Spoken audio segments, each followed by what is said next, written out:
Hey, everybody, welcome back. Yes, I know it has been a little bit of a while since we've had a video interview, and I'm going to blame summer. That's what I'm going to do. Just a lot of camp season, a lot of running around on my part and coach's part. And fortunately, it seems like we're more and more on our way to returning back to normal, whatever normal used to be. But we certainly seem to be getting there, certainly in the IHSA football world. And um, when I was getting ready to bring video interviews back, this is one of the first guys that are right at the top of the list, someone I've had the pleasure of knowing for many, many years now.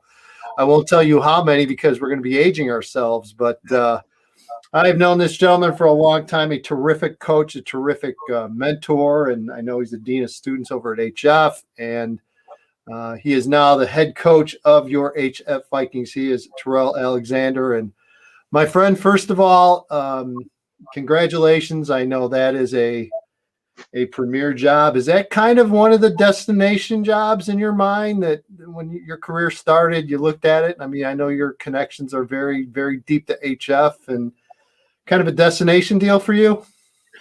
I think, like you said, it's one of the premier jobs in the state, if not, in my eyes, the best possible job in the state. I don't know if pegged it as a destination, but it does really seem like a natural progression, and that things came full circle. And I'm happy about that, and I'm really, really excited to get the opportunity to kind of come back to where it all started. So it's an amazing opportunity. So. To say it was a destination may not be totally accurate, but at the same time, it's a beautiful situation to be in, and I'm so proud to be the head coach at Homewood Flossmoor. So, I can only imagine. I know that as we talked about, I'm sure there were a ton of candidates. I'm sure they internally, externally, a lot of people certainly wanting that job. Um, you get the job and you look at the situation. I mean, you're already in the school. You know what was able to do in his tenure at HF and how he was able to take that program and kind of raise it to a different level.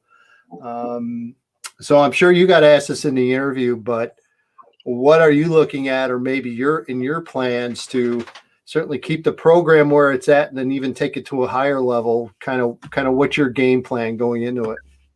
well, you're absolutely right. What Coach Brazil was able to do over those years and what the level he was able to maintain as far as success goes, you definitely want to come in and you want to keep some of those things the same. You don't want to bury any of the traditions or anything else that made the program successful. And then you have to have that fine line where you're able to impart some of your wisdom that you've gained. But to be honest, Buzz has been a mentor over the years. So a lot of things that I was able to implement football wise and program wise, I was able to get from Buzz. So I credit him with a lot of things. So it was a natural transition. Also, being allowed to be back on the staff last year really helped also to make that transition a bit easier. And again, impart some of the wisdom that I've gained over the years, but at the same time, keeping some of the traditions and some of the things in place that made the program successful. You don't want to take away from all of those things. I thought you had a really successful run at Rich Central as a head coach. I thought you were able to do a lot of positive things for that program. Um, what are some of your takeaways from that experience, and what maybe did you learn at Rich Central that maybe you can carry over and bring over to HF? Um, it's all about the kids. It's all about the players. It's all about those guys that come and compete for you every day, work out every day when they don't have to, when they could be doing a lot of other things. So it's all about the players. So imparting into the program that every player could be successful. Everybody could be successful. Everybody could play a role. With that, you tend to take away from who's the star, quote unquote, and every player feels like he's got an impact on being successful and making the program successful. So I was able to take that a little bit smaller program, but at the same time, keeping that same premise and encouraging every kid. Text messages to kids in the morning, wake up, be successful, do something positive right now, be positive to your teammates, and bring everybody along. So those are the things that I think I've really picked up. No superstars, just a bunch of guys with one common goal, and putting those guys, on notice that, hey, you're going to be called upon to be great. So prepare for it now. You mentioned you were able to get on the staff and you're able to spend the spring with the team and kind of get a feel and a vibe for them. First of all, takeaways from the spring season. I mean, I know you guys ended up going 2-2. Some new faces were worked in the lineup, which is always the case at HF because you have such numbers and such depth in that program that, I mean, if your kids coach really make an impact as an underclassman, there's something special because, the way that program's been, you really got to pay your dues before you hit the varsity as a starter. So what were the takeaways from the spring season, good and or bad? What were you able to learn and again, maybe carry forward into the fall? Well, it was interesting in seeing that some of the things that was implemented year one, and which I spent on the staff also under Buzz, were still in place year 10. So that was refreshing to know that a lot of the things that were done then were still being done. I think one of the things that was a little bit different this season, and I think everyone experienced it through the COVID season, was the actual numbers. Numbers were down a little bit. That was a bit, I won't say surprising because we all dealt with it, but it was just a different situation than what most people see from Homewood Flossmoor. You see great numbers and things like that. So that, of course, affects depth. But at the end of the day, the spirit and the type of kid and the program goals and things like that were still in place. So that was refreshing to see and just kind of, made it an easy transition. But the depth and the numbers were a little surprising. But again, last year was a totally different year for everyone. So we experienced it also. I know early on getting your staff in place and getting them ready to go has got to be priority number one for you. Yeah. Where are you at with that? And once that staff's in place, kind of what's the next step here for you in the program this summer? Well, I was fortunate. There's many great coaches in the building that I hold, to a very, very high regard. So in a sense, we did lose, some almost irreplaceable people on the staff, but we fortunately are able to replace those individuals with people who are in the program, who understand what the program is about, who also in their own right are great coaches, head coach candidates. They are extremely good coaches. So that made the transition much smoother than it had to be. Able to retain those guys and in many places promote people into positions of even more responsibility, and we kind of hit the ground running as far as that goes. I've always been the type of head coach to allow coaches to coach and take their best their best attributes and use them to our advantage. And we're going to go into this thing as a team. It's going to be a team effort, and I welcome that team effort because you can always pick up some wisdom from everyone. So that's how we'll approach things. I mean, Coach, every time I'm over at HF, I walk through and I just look around and shake my head. It's unbelievable the facility that you guys are blessed with over at HF. I mean, it has to be a complete blessing where you see other schools and certainly schools you've been at and schools around the area, and you see what you guys have at HF, and it's gotta be just a morale booster for your kids, for even those eighth graders, freshmen coming into your high school, and they see this. And I mean, it's such a great selling point. I mean, even when visiting teams come over and they always seem to get a glimpse of it one way or the other, whether they sneak a sneak peek or look around a little bit. It's got to make it a little bit easier for you to get up and go to work every day when you've got that kind of community support and what they've invested into that athletic program at HF. Yeah, see, I think you touched on it before I could even say anything. It's all about community and investment. And I think the administration really, really understands what it takes for young men to be successful. and the kids, they use those facilities to get better. They really really do. So it's not just window dressing. It's not just a shiny exterior. What's going on inside those facilities is really what makes the facilities what they are, and makes them more useful. It is amazing to have options and just space in general. But then when you take that space and you make it a nice looking space, it does boost morale.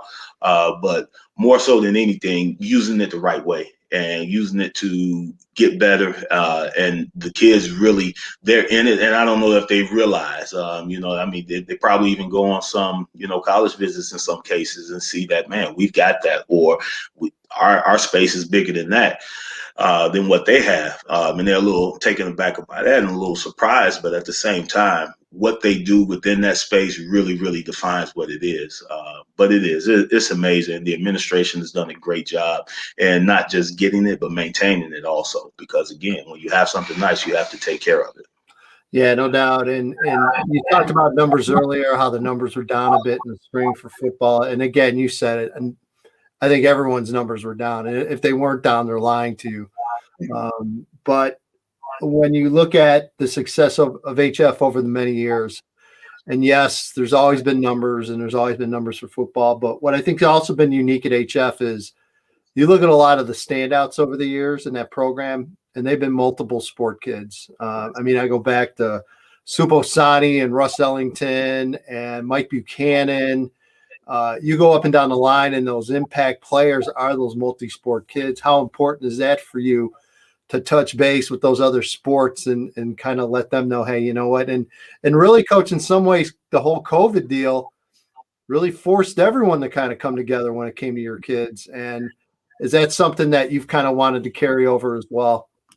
Yeah, certainly. I'm a ex-wrestler, so I've got a great relationship with Coach Sokolowski, and just making sure that we're able to share those athletes.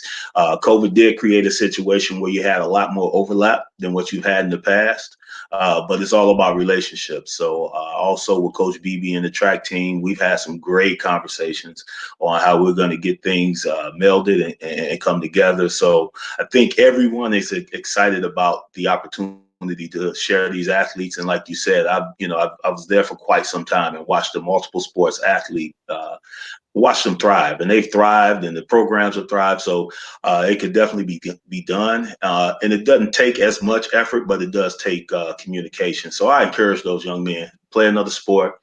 Wrestlers be wrestlers, track guys be track guys, basketball guys be basketball guys, and I'll be at every event cheering them on. Because again, they're competing for Homewood Flossmoor, and that's the most important thing. And they're Vikings, so they're competing, and I love it.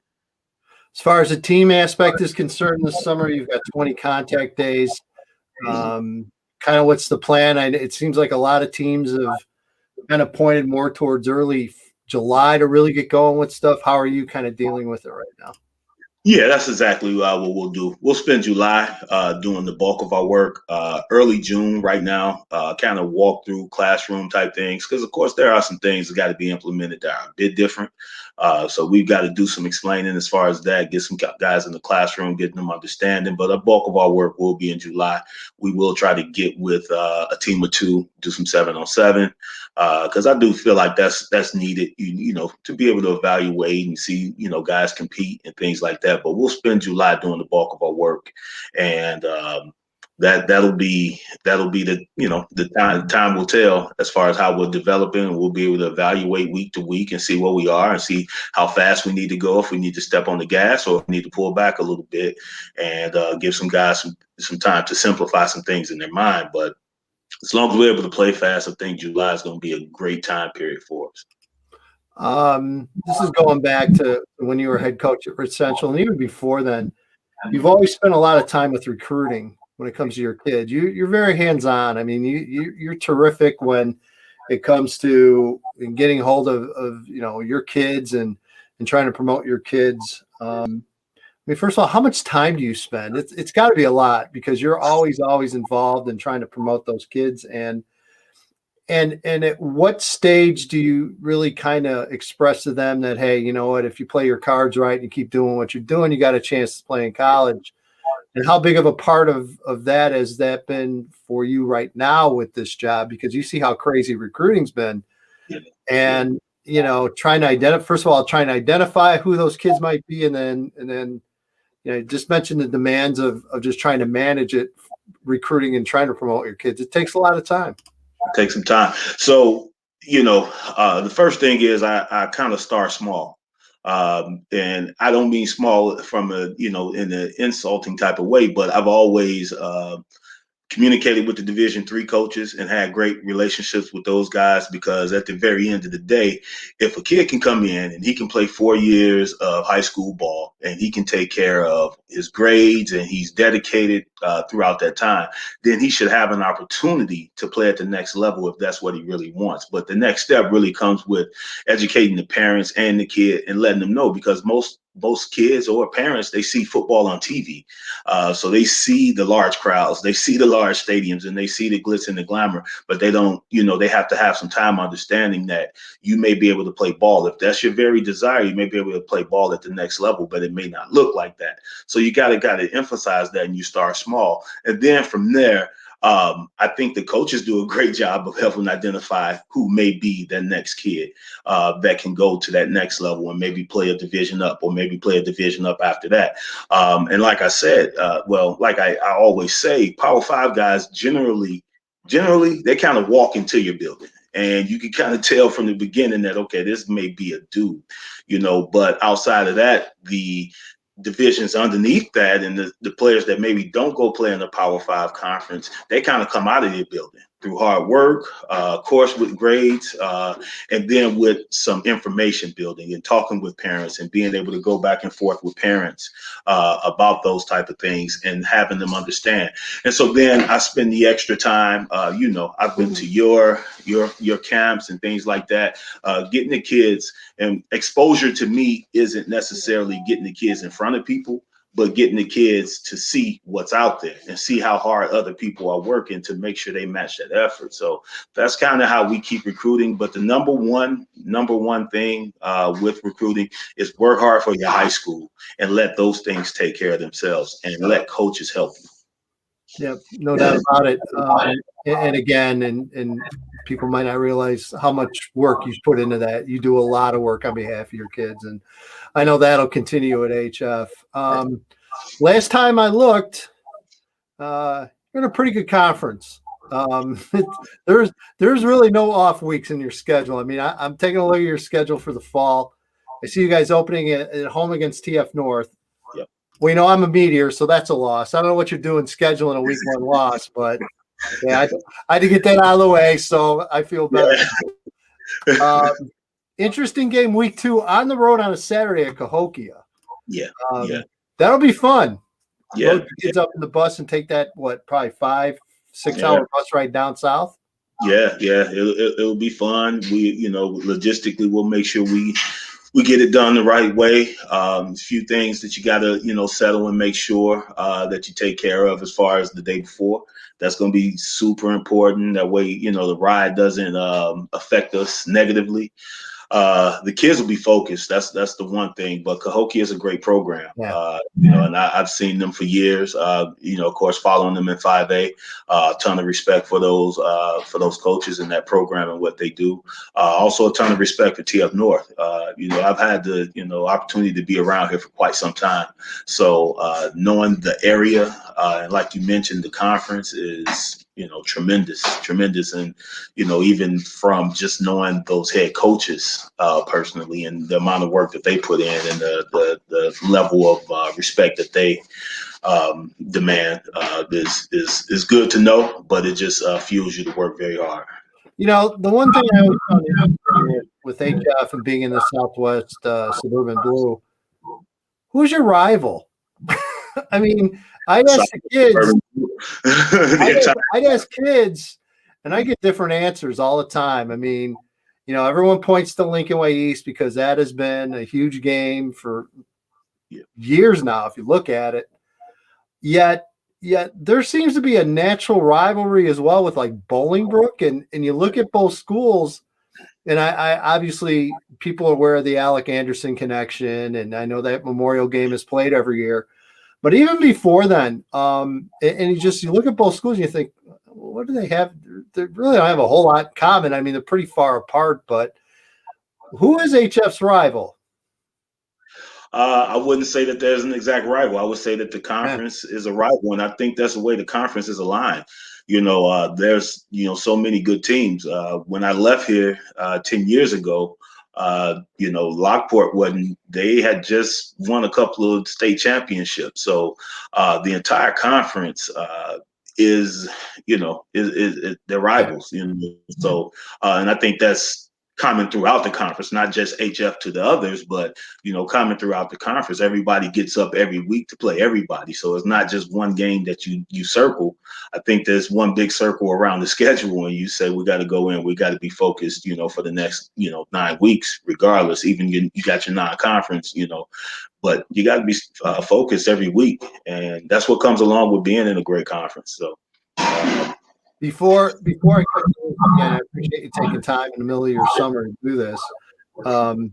Handful of kids maybe we should be aware of going into the summer and going into the season that you're going to rely on, and maybe some of the HF fans should keep an eye on. Is it too early for that yet, or do you have Um, in mind? I won't say too early, and you hate to really, point out and point out individuals in a situation where we're definitely going to have to go into it with a team effort. But I am going to say that the guys who are returners, they've done everything that I've asked them to do up to this point. B, they're very talented, and we got great leadership. So when I say that senior leadership, I could start naming names and never stop. I would have to say, Malik Jones, Justin Thomas, the way that they have, just led. But there's kids who are, not even seniors who, again, saw some varsity time like last year, Christian McKinney and Ryan Tate Walker. And, you just hate to say names because then you wind up leaving people out. But Yep. just the leadership, Donovan Caesar, just great kids. And with that being said, I've said some names, so now I've left someone out, and I You want blame them. me. Yeah, no, not a problem, not a problem. But I want those kids to know that blame that on my head and not my heart. I know that they'll be great leaders as a unit. So I'm especially excited for those returners Yeah, because they. we've got plenty of time this summer and going into the fall to get into more of those names, and we definitely will. So, all right, my friend, again, could not be happier for you. Congratulations on the gig, and looking forward. I'm sure I'll run into you sometime later this summer and definitely in the fall. So again, just appreciate your time. Yeah, you will. I'll be looking for you. I really appreciate you. You always, all throughout the time I've been a football coach, man, you've been a great friend, a great ally. So I really appreciate it. There he is, Terrell Alexander, new head coach of the HF Vikings.